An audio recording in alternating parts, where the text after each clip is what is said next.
अस्सलामुअलैकुम व्यूज़, मैं आपका होस्ट बिलाल और आज की वीडियो में हम जो है ना रिव्यू करने जा रहे हैं Vivo V17 का, जो कि मैंने इसकी रिसेंटली अनबॉक्सिंग वीडियो डाली थी तकरीबन कुछ माह पहले, 1 से 2 माह पहले इसकी वीडियो डाली थी अनबॉक्सिंग की। तो आज की वीडियो में हमने इसका रिव्यू करना है कि ओवरऑल मैंने एक्सपीरियंस किया इस फ़ोन के साथ 2 महीने यूज़ किए थे, तो मैं आपको बता सकता हूँ अच्छे से कि ये फ़ोन आपको परचेज़ करना चाहिए या फिर नहीं करना चाहिए, कौन कौन से ऐसे फीचर्स अच्छे जो कि इस फ़ोन को यूनिक बनाते हैं और आपको जो है इस फ़ोन को परचेज़ करना। सबसे पहले तो बात करते हैं फ़ोन के ओवरऑल लुक के ऊपर कि जो फ़ोन लुक वाइज में कैसा है। तो फ़ोन लुक वाइज में काफ़ी जो है ना यूनिक और अच्छा है, और इसका जो वेट है ये भी काफ़ी बिल्कुल लाइट वेट है, बहुत ही लाइट वेट सा फ़ोन है। और इसका डिस्प्ले और इसका बैक का बात करूँ तो सुपर बिल्कुल परफेक्ट है। सिर्फ ये कि इसका जो बैक है ये प्लास्टिक बिल्ट है, तो यहाँ पे ये आपको थोड़ा सा कॉम्प्रोमाइज़ करना पड़ेगा और थोड़ा सा आपको जो ना ध्यान भी रखना पड़ेगा। अगर आप फ़ोन कहीं भी नीचे रखेंगे तो स्क्रैचेस आसानी से पड़ सकते हैं। यहाँ पे आपको पाउच लगा के रखना पड़ेगा अगर आप इस फ़ोन को अपना fresh and neat and clean रखना चाह रहे हैं, तो यहाँ पर आपको पाउच यूज़ करना पड़ेगा, या फिर आप पीछे कोई शीट वगैरह भी यूज़ कर सकते हैं इसको सिक्योरिटी, इसकी सेफ्टी के लिए। बाकी जहाँ पे आगे बात करते हैं जो हमारे पास आया था कैमरास का, तो यहाँ पे हमें बैक के ऊपर 4 कैमरास मिल जाते हैं, जो कि हमारा सबसे पहले मेन कैमरा 48 मेगापिक्सल है, दूसरा हमारा कैमरा आ जाता है यहाँ पे 8 मेगापिक्सल का, और तीसरा कैमरा आ जाता है 2 मेगापिक्सल, और इस तरह हमारा चौथा कैमरा भी 2 मेगापिक्सल, जो कि सुपर मैक्रो शॉट्स लेने के लिए बहुत ही छोटी जगह पे अपने किसी पिक्चर बनानी तो सुपर मैक्रो लेंस का यूज़ कर सकते हैं शूटिंग करने के लिए।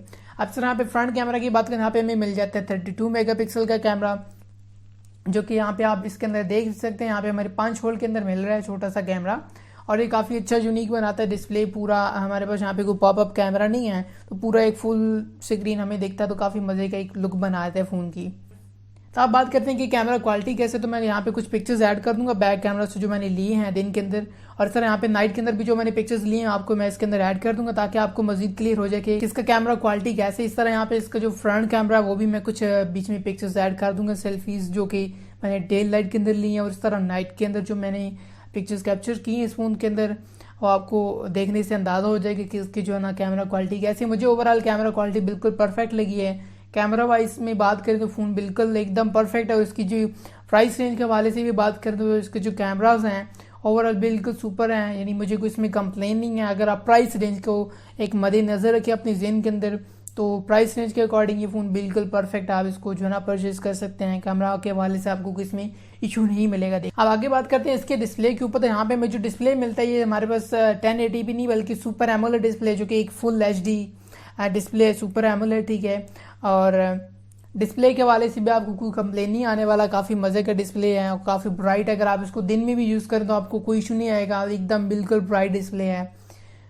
अक्सर होता है कि हम धूप में जाते हैं तो वहाँ पे हम यूज़ करते हैं तो काफ़ी डल से डिस्प्ले दिखता है, तो इसका आपको कोई सा इशू भी नहीं मिलेगा। यहाँ पे मैं आपको कुछ छोटा सा एक क्लिप भी ऐड करके दिखा दूंगा कि इसका जो ओवरऑल अगर आप डिस्प्ले दिन में यूज़ करते हैं इस फ़ोन को तो आपके साथ कैसा एक्सपीरियंस होने वाला है।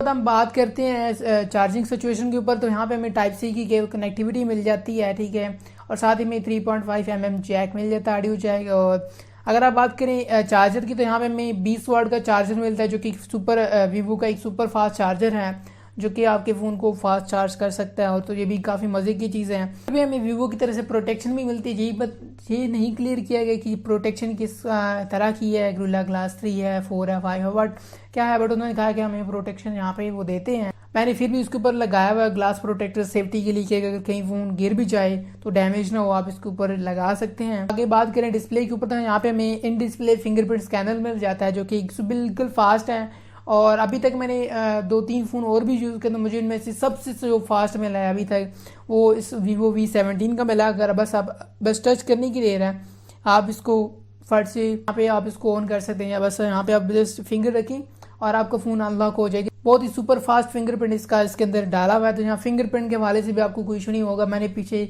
फ़ोन यूज़ किया था सैमसंग का A70, तो उसके अंदर ये बहुत बड़ा इशू था, जो है ना इवन के सैमसंग का A50 था उसके अंदर भी ऐसे ही इशू था। डिस्प्ले फिंगरप्रिंट स्कैनर था वो बहुत ही ज़्यादा स्लो था कि आप उसको 3-4 दफ़ा लगाएं तब जाके भी वो से उठाता नहीं था, तो वो काफ़ी बॉदर किया उसने मुझे, इसलिए मैंने उसको सेल आउट कर दिया था। और उसके बाद मैंने यहाँ पे Vivo V17 को परचेज़ किया था, तो फिंगरप्रिंट के हवाले से आपको कोई कंप्लेन नहीं आने वाली। काफ़ी मज़े का इसका इन डिस्प्ले फिंगरप्रिंट स्कैनर है।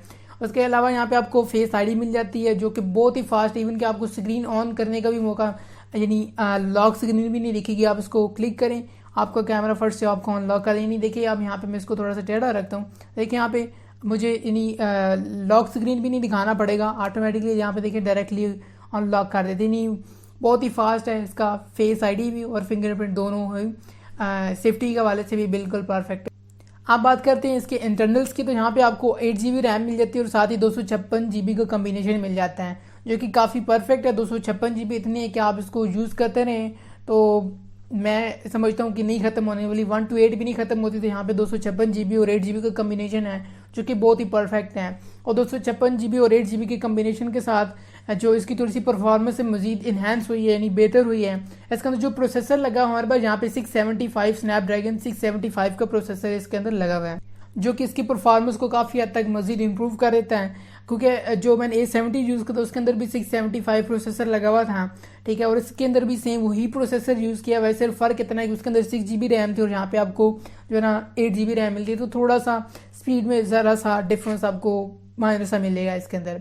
अब बात करते हैं गेमिंग परफॉर्मेंस के ऊपर, तो यहाँ पे मैंने जो है ना PUBG खेली है, इसके अलावा बाकी गेम्स भी खेली, तो जो गेमिंग के वाले से भी आपको काफ़ी अच्छा जो है ना एक्सपीरियंस मिलने वाला है। यहाँ पे आप HD सेटिंग के अंदर HD सेटिंग के ऊपर जो है ना PUBG खेल सकते हैं, आपको ज़रा बराबर भी लैग फील नहीं होने वाला। मैंने काफ़ी ज़्यादा टाइम जो है ना PUBG खेली है, तो मुझे अभी तक कोई इसमें इशू नहीं मिला PUBG के अकॉर्डिंग। या आप कोई भी फोर्टनाइट वगैरह कोई भी गेम खेलते हैं तो आपको जो है ना इसमें कोई लैग नहीं मिलने वाला है। मीडियम सेटिंग पे या हाई सेटिंग के ऊपर आप रख के चलाएं तो आपको ज़रा बराबर भी कोई लैग फील नहीं होगा। यानी ये भी गेमिंग परफॉर्मेंस के हवाले से भी ये काफ़ी मज़े का फ़ोन है।